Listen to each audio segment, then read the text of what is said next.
हे friend, आज हम जानेंगे 131वां संविधान संशोधन विधेयक 2026 आगामी SSC, CGL, CHSL, MTS, stenographer और रेलवे परीक्षाओं के लिए 131वां संविधान संशोधन विधेयक करंट अफेयर्स और भारतीय राजव्यवस्था पॉलिटी का सबसे महत्वपूर्ण और ट्रेंडिंग टॉपिक है।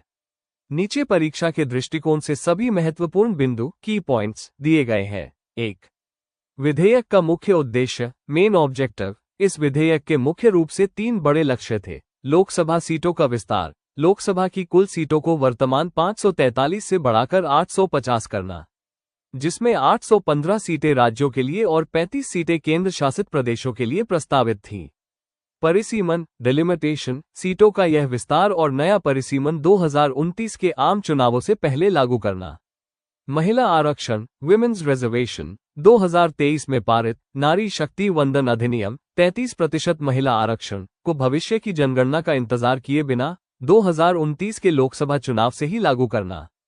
2. विधेयक का वर्तमान स्टेटस करंट स्टेटस। परिणाम, यह विधेयक 17 अप्रैल 2026 को लोकसभा में गिर गया, फेल हो गया और पारित नहीं हो सका।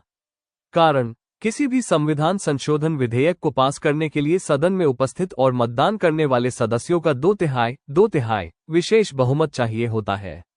वोटिंग के आंकड़े, बिल पर कुल 528 वोट पड़े। इसके पक्ष में 298 वोट और विपक्ष में 230 वोट पड़े। 2/3 बहुमत के लिए 352 वोटों की जरूरत थी, इसलिए ये बिल 54 वोटों से गिर गया। 3. इस बिल के साथ जुड़े अन्य विधेयक। 131वें संशोधन बिल के गिरने के कारण सरकार को इससे जुड़े 2 अन्य बिल वापस लेने पड़े। परिसीमन विधेयक 2026, डिलिमिटेशन बिल 2026, संघ राज्य क्षेत्र विधि संशोधन विधेयक 2026, UT laws amendment bill 2026। 5. SSC के लिए महत्वपूर्ण अनुच्छेद। इस बिल के कारण भारतीय संविधान के कुछ अनुच्छेद चर्चा में आ गए हैं, जिनसे परीक्षा में सीधे प्रश्न बन सकते हैं। अनुच्छेद 81, लोकसभा की संरचना, composition of the house of the people. अनुच्छेद 82, प्रत्येक जनगणना के बाद सीटों का पुनः समायोजन, रीएडजस्टमेंट आफ्टर ईच सेंसस। परिसीमन।